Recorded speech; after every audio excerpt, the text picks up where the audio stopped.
Hey, it's Craig. I just wanted to let you know that you can listen to Canadian History X early and ad-free on Amazon Music, included with Prime. Greetings and welcome to another episode of Canadian History X. Today, this episode is sponsored by the town of Vegreville, and it's all about the history of Vegreville. Now, Vegreville is a wonderful community located east of Edmonton on Highway 16 in Alberta. I've actually been there several times, and I've driven by many times, and it's a really cool community. And probably the most famous part of it is the Pysanka, which is this giant Easter egg that you can see from the highway, but there's so much more to this community. Of course, we'll be talking about the Pysanka, as well as many other things. Now, throughout this episode, I'll have some archival clips of things, I'll be interviewing the mayor of Vegreville, and I've kind of structured this episode a bit differently than normal. There will be different segments that you can enjoy, and different things that I'll be talking about. So, let's just get to it.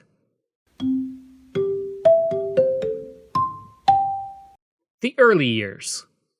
As you drive down Highway 16 heading towards Edmonton, or towards Lloydminster, depending on your destination, you are going to pass a community midway between Alberta's capital and the border city.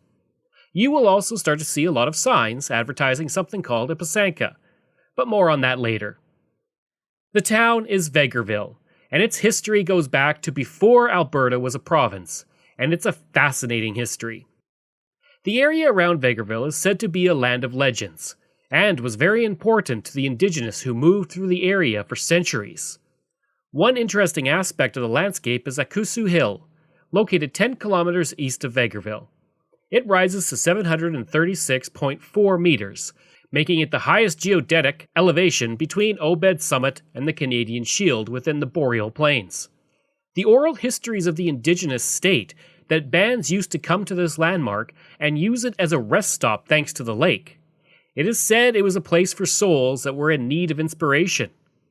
And local farmers would find plenty of evidence of Indigenous activity in the area, including petrified pemmican and arrowheads.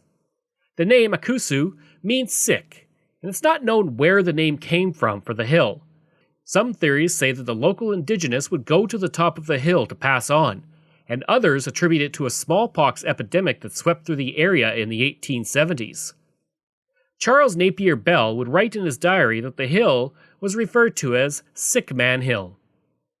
One legend relating to the hill comes from the story of an Indigenous warrior who came to the area and collapsed on the land, ill and unable to carry on his journey. As he coughed and sneezed, gusts of wind churned up dust and he became sicker, and a crater was formed that would become Akusu Lake, and the dust from that crater formed Akusu Hill. It is said that the area was called by the Indigenous Beaver Hills Lake, and that name would pop up in the early history of the area. In 1881, we would get our first settlers arriving when Dick Steele and Billy Inglis turned the first land on the east shore of the lake. They were followed by a man by the name of Peter McCallum, a carpenter, who would be one of the more important individuals in the early history of Vegreville. He had traveled throughout Canada for many years, looking for his spot, and it seemed he would find it in the area.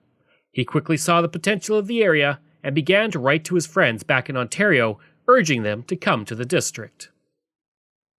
A.R. Moody would arrive in the area in 1887 and brought with him an air of distinction. He had served in the Northwest Mounted Police from 1880 to 1885, and he was with Lieutenant Colonel Otter when Otter attacked Poundmaker's camp at the Battle of Cut Knife. At the time, the nearest station to the area was Edmonton, quite the distance away, and this made a very long journey for anyone looking to trade for goods, sell their crops, or get to any place that had a train station.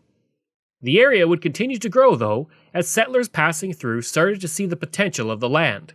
By 1892, a school district was organized with J.B. Steele serving as the first teacher for the area, and settlers continued to flock to the area, many taking up ranching, and the sound of cattle could be heard throughout the land. In 1894, several French-Canadian families were living in Kansas and began to hear positive reports about the land in the Canadian Northwest Territories. With no real knowledge of the area, these families sent 3 men, Joseph Poulin, Benoit Tatreau, and Octave Letourneau, to the area to see what it was like and to scout it out. The 3 men would make it to St. Boniface, Manitoba, where they met another man by the name of Martin, who had surveyed much of the area around future Vegreville. He told them that the land of the Vermilion Valley was excellent, so they decided to continue on to Calgary, then up to Edmonton to see the valley. Unfortunately, the bad trails prevented this, but they were impressed enough with what they did see to make their recommendation to their families in letters back to Kansas. Reaching as far as Egg Lake, a flag was put down to claim the land, and the party returned to Edmonton on April 29th. And they would come back to the valley on May 2nd and break the first bit of land on May 19th, planting potatoes 10 days later. They then planted corn on the 31st and oats and barley on June 5th. The agricultural history of Vegreville had begun. On June 14th, the first church service in the area was held, and on July 4th, Father Dorias came to conduct the funeral of a child who had died. This was the first confirmed death in the area, and the first funeral service. One day later, the first school, called the Independent Catholic School, was established. At the start of 1895, the community was growing, and there needed to be a proper name for the settlement. Father Morin would come forward with his idea for a name, suggesting it be called Vegreville, after Father Valentin Vegre. Father Vegre was a missionary who had a residence near Lac St. Anne, and he would spend 50 years serving the Northwest Territories of Canada and was an expert linguist, able to speak several languages, many of them indigenous, including Cree and Assiniboine. He had arrived in the Alberta and Saskatchewan area in 1865 and published several books in Cree, and wrote a French Assiniboine dictionary. He would pass away in 1903, and he would never actually see the community named for him, but his efforts to encourage settlement in Western Canada were a big reason for Vegreville to come into being. The same year he died, speculators arrived in Vegreville to survey 80 acres of land for town lots. By this point, Vegreville had 5 stores, 1 hotel, 2 blacksmith shops, and several homes. In 1904, the first Catholic church was completed, and Bishop Legal came to the settlement to bless the church. It was around this time that the railway was coming through, and residents could see the writing on the wall. It was not going through their community. They did what anyone would do at the time. They picked up and moved the entire town a few kilometers away to where the railway was coming through. By the time the Canadian Northern Railway arrived in Vegreville in the fall of 1905, the community of Old Vegreville was empty of its residents, and buildings were being moved, skidded along the prairie to the new site. By the end of the winter of 1905-06, Old Vegreville was an empty site on the prairie. And in all honesty, that is extremely common. You see that quite a bit in various histories. I can think of Waterhole moving up to Fairview. Another one is Stettler that moved its community. But this is what people had to do back then, because if you wanted to thrive, you needed the railway. The boom was now on for Vegreville, and the population would explode as new residents began to arrive and set up businesses and homes.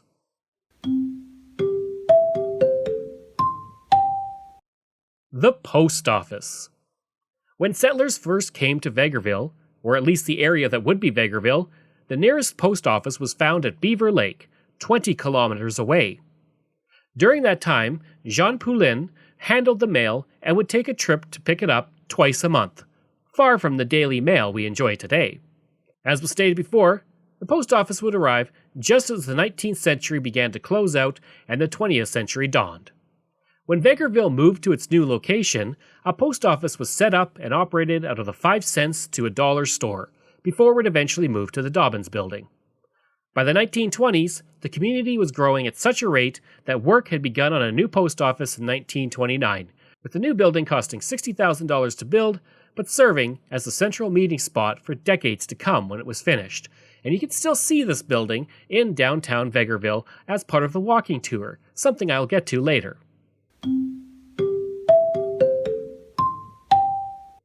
A tough 1918. While the year 1918 is remembered as when the First World War finally ended, and that's good news, there were some tough moments. One of the worst was a fire that broke through the community, destroying 28 stores and burning business blocks to the ground on April 11th. The total cost of the damage was $350,000, or $5.45 million today. In July, the summer heat was interrupted when the district was hit by frost, essentially destroying the crops that were in the ground. In the night of July 23rd, the temperature fell to -5 degrees Celsius, At the time, the district was looking at possibly having one of its best crops in years, before it was all destroyed. By November, as the war ended, the Spanish flu arrived and spread through the community, causing many to become sick, and sadly, a few to die.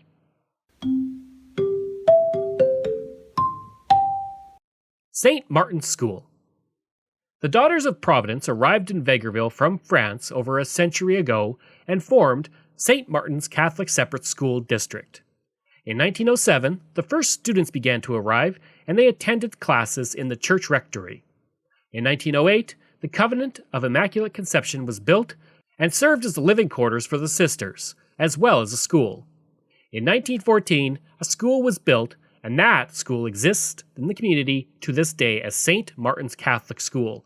And again, you can see that by visiting the community of Vegreville. Since that point, the school has been upgraded on, and a new gymnasium was built in 1958, and a new wing was added to the original brick school in 1981. And it's a wonderful, beautiful structure, and something that's not very common in the prairies is brick.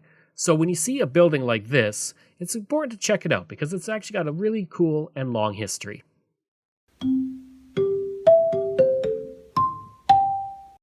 Ethnic groups. The area of Vegreville was very enticing to many settlers during the first half of the 20th century. By the 1950s, Vegreville was one of the most ethnically diverse communities in all of Western Canada, with 30 different ethnic groups living in the area, with the four largest being English, French, German, and Ukrainian. Thanks to the French influence I touched on earlier in the episode, the northeast part of Vegreville was actually known for some time as Frenchtown, where many of the French families lived. Here's Mayor Tim McPhee. Well, I can tell you one thing that does stand out to me, Craig, is that the different ethnic groups all got along. And they had to, because the town moved. Originally, it was at a different site, and when CN came through, so it wasn't just Ukrainian people, the French people, or the Romanian people that moved it. They all moved, and they all did it together. And if you look at a lot of the projects that have been done in this town over time, I know originally when Kinsman started back in the 40s, the very first pool in this town was dug by hand by Kinsman. And it was every ethnic group that you can imagine that did that. So what's really amazing is the amount of different ethnic groups that we have here and culture, but how they've all worked together to make this community what it is. I'd like to take a break away from the episode for a second to talk about ExploreNet. I spent most of my life living in rural areas in Canada, and I remember the days of dial-up internet and spotty high-speed service. For the past 3 years, I have been a customer of ExploreNet, and I can honestly say that it is the best rural internet I have ever had. My job as a podcaster means I spend a lot of time researching online, interviewing people over Zoom, and uploading content. Through it all, ExploreNet has provided me with excellent service. When I'm not working, I enjoy streaming content on several streaming platforms, and even doing some online gaming with a friend in Ontario. ExploreNet allows me to do all of that with ease. Right now, they offer up to 50 megabits per second on their new LTE network with unlimited data.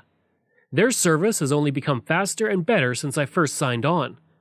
Today and beyond, ExploreNet is investing in building and upgrading the network at a rapid pace. ExploreNet is rural, and that is their route, and that is their focus. For more information about rural internet options in your area, go to explorenet.com or call 1-866-285-2253.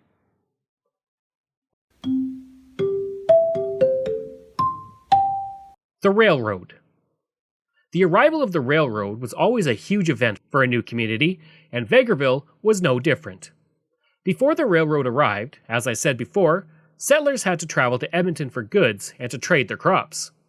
When the railroad did arrive, Vegreville boomed, and that boom is celebrated in the community through the symbol of a bygone era. The Canadian National Railway caboose number 79458 was converted from a boxcar in 1971 in Winnipeg, and it would travel the country for the next 22 years until it was retired in 1993. The caboose was then donated by the CNR to the Vegreville Chamber of Commerce. And you can actually see that caboose. It's actually located in the same park as the Pysanka. And I don't know about you, but when I was a kid, I remember the caboose going by and waving to the man in the caboose. And those were bygone era days, and unfortunately, we can't wave to the caboose anymore. But you can visit the caboose in Vegreville. The Vegreville train station was built in the spring of 1930, housing the local telegraph office as well. For the next 4 decades, the railroad station was the hub of activity for the community. The railway had a 126-passenger car called the Skunk that ran from Edmonton to Saskatoon. From 1974 to 1979, it was jointly owned by the Canadian National Railway and the Senior Citizens Sunshine Club of Vegreville. During those years, the last Dayliner train between Vegreville and Mundare would run, and in August of 1978, Queen Elizabeth II and Prince Philip would arrive by train in Vegreville on their Canadian tour. This was the last time the CNR station was used as a train station. Today, the station still exists in the community and is designated as a historic site on the municipal, provincial, and federal levels. And you can see that station today and be somewhere that the Queen and Prince Philip were 4 decades ago. Pysanka. Without a doubt, the most famous aspect of Vegreville is the Pysanka, also known as the world's largest Easter egg. Coming from the word pitsy, which means to write, the egg would get its start thanks to the Alberta Century Celebrations Committee that was coordinating the centennial celebrations of the Royal Canadian Mounted Police to be held in 1974, honoring the 100th anniversary of the March West by the police. The committee was tasked with distributing funds to communities to build a monument to the RCMP. For Vegreville, this meant that the Vegreville and District Chamber of Commerce would take up the challenge, and while many suggestions came in, the most popular was a giant Easter egg to symbolize the peace and security the Mounties offered the area during those early years. Designed by Paul Sambaliak, an artist who was born in the Vegreville area, Professor Ron Resch from the University of Utah was then tasked with creating the Pysanka, which required the development of new computer programs. This was no simple Easter egg. The egg would feature 524 star patterns, 2,208 equilateral triangles, 3,512 visible facets, 6,978 nuts and bolts, and 177 internal struts. All of this would come together to not only form arguably one of the most famous roadside attractions in the province and Canada, but an artistic masterpiece that has the distinction of accomplishing 9 mathematical, architectural, and engineering firsts. And its design represents the first computer modeling of an egg. In all, the egg measures 25.7 feet long, 18 feet wide, and is 31 feet high. The base it sits on is 27,000 pounds, and it turns in the wind like a weather vane. The Pysanka is colored bronze, silver, and gold, with each color representing something. The bronze color represents the good earth of the area. The gold stars symbolize life and good fortune, and the 3 pointed stars alternating in gold and silver represent devotion to the faith of ancestors. In addition, the band of silver has no beginning or end, and it represents eternity, while the gold and silver windmills with 6 vanes and points symbolize the rich harvests of the area. As for the silver wolf's teeth, that represents the protection and security of the pioneers by the RCMP. It was such a notable achievement that Her Majesty Queen Elizabeth II and Prince Philip visited the egg during that cross-country tour I was talking about earlier. Another amazing fact is that the software used to guide the lasers to cut the Pysanka's tiles would be purchased by NASA and used to cut the exterior tiles on the space shuttle. In highlighting the ethnic backgrounds of the community, the caption under the Pysanka is written in the languages of the 4 largest ethnic groups of the community. The dedication says, "This Pysanka, in brackets Easter egg, symbolizes the harmony, vitality, and culture of the community, and is dedicated as a tribute to the 100th anniversary of the Royal Canadian Mounted Police, who brought peace and security to the largest multicultural settlement in all of Canada." Vegreville, Alberta is the home of our newest tourist attraction, the largest Ukrainian Easter egg in the world. That's 25 feet and 3,000 pounds of man-made egg. The people of Vegreville and the computers of the University of Utah have been at this project for almost 2 years. The town has a predominantly Ukrainian background, and it wanted to salute the RCMP on its centennial, a sort of thank you for the security the force provided when this land was first settled. What better way than a giant pisanka, a committee decided, the colorful Easter egg that's so much a part of Ukrainian tradition. The design was an enormous mathematical problem that took computers almost a year and a half to solve, together with 12,000 man-hours. It was ready for dedication to the opening day of the Vegreville Fair, all 3,000 pounds of it, more than 25 feet long and 18 feet wide. In the words of the people who built it, the Great Pisanka combines the ancient traditions of one of Alberta's largest ethnic groups with breakthroughs in modern science, thus linking heritage and progress. One of the officials who took part in the ceremony noted the attention that the project had already received and noted that tourists, awestruck by its size, are moved to remark, "I'd sure love to see the chicken." Here's Mayor Tim McPhee.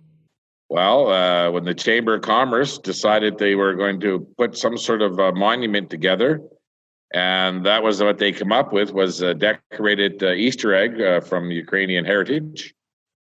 Nobody had ever modeled an egg on a computer before. Mm-hmm. So they used some computer space at the University of Calgary and University of Dallas, I do believe. And at the time, it was quite a deal to model an egg. Nobody had ever done it before. So the money that was spent back in the day, their computers would fill, storage rooms. Mm-hmm. And when they finally were settled on the design, the community came together.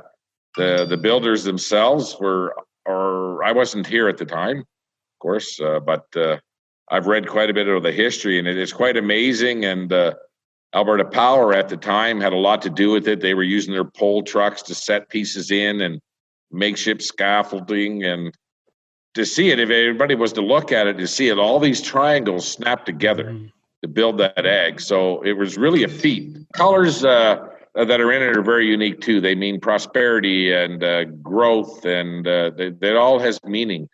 Everything that's in the egg and the design. It's quite a piece. Not too many people in this country have not seen it. And I know that I'm originally from the Maritimes. And I know before I left the Maritimes in 79, it was being built, and everybody was talking about it then. And everybody I know, they see it, they always send me an email or a text. Hey, we seen the egg.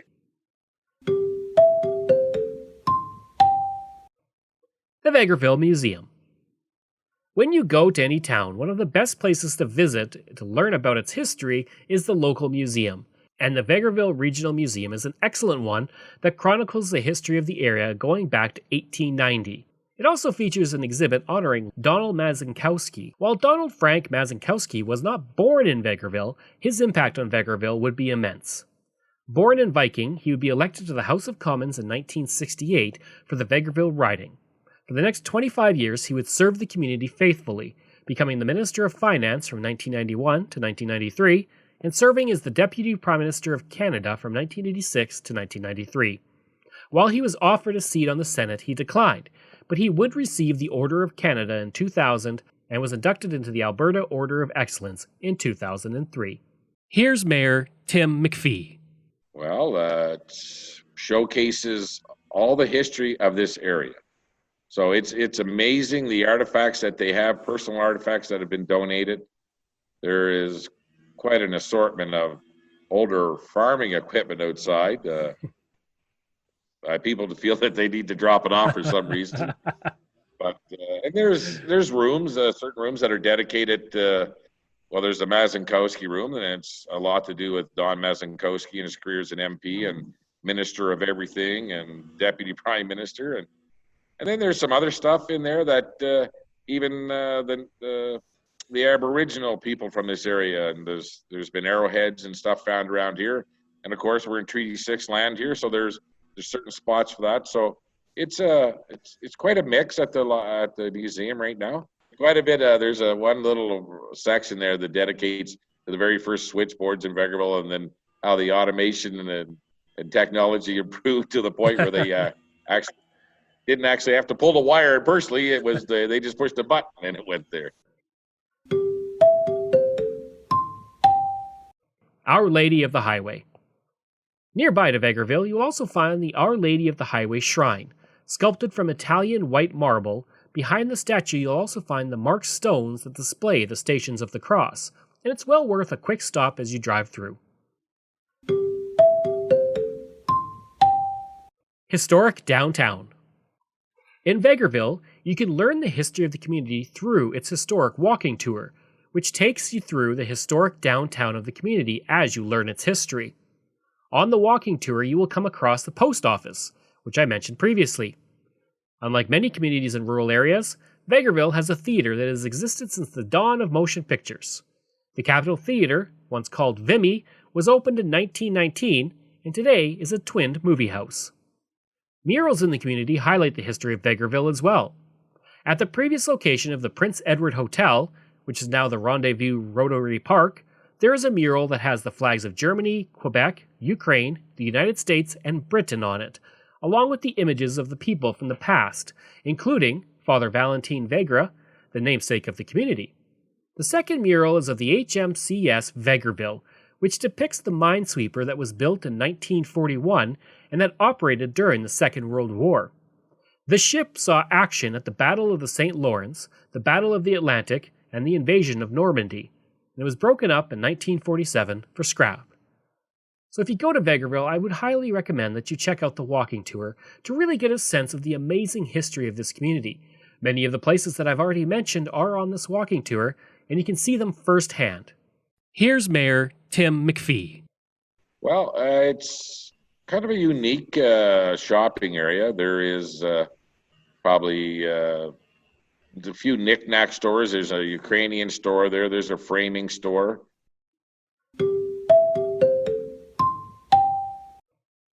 Interesting happenings. One of the things I love about local history is that each place has a story to tell, and there are many stories. So I'm going to close out this episode on Vegreville with some of those stories. One story tells of an incident on May 10th, 1946. At 10:10 p.m., a small plane was flying from Edmonton to Cold Lake when it began to experience engine trouble. Needing to find a place to land, the pilot, identified as M. Wales, along with his passenger, R.W. Howlett, chose Main Street in Vegreville. As they descended through, the plane clipped a power line at the corner of Main Street and 3rd Avenue. The wires were torn off the power line outside the curling rink, and a post fell, striking 13-year-old Olaf Salamandik, who thankfully only suffered a broken leg. The plane then hit a light standard across from the newspaper office and came to a rest after taking the tops off several trees on the courthouse lawn. The plane was nearly destroyed, but neither Wales nor Howlett suffered anything beyond some minor injuries. I had already mentioned about the time Queen Elizabeth and Prince Philip came to Vegreville, but the community has been visited several times by prominent individuals over its history. Likely the first Prime Minister to ever visit Vegreville was Sir Wilfrid Laurier, who came to the community in August 1910, only a few years after it had moved to its new spot. 1 year later, since it was an election year, Robert Borden came to Vegreville to campaign.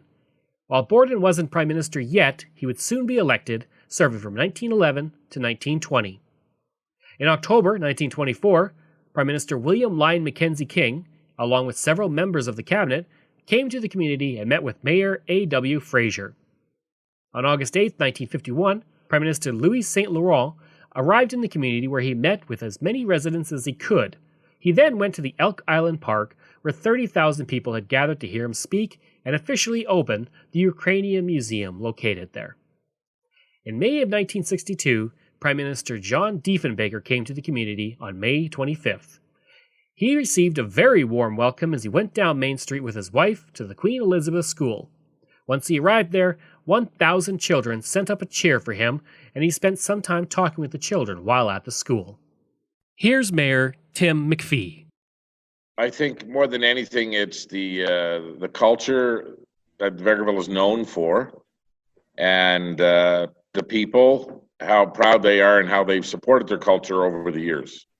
And today we're changing, and we're not your grandfather's Vegreville anymore, but the heritage and the culture of this area is still important, even to the new generation of families, young families in town.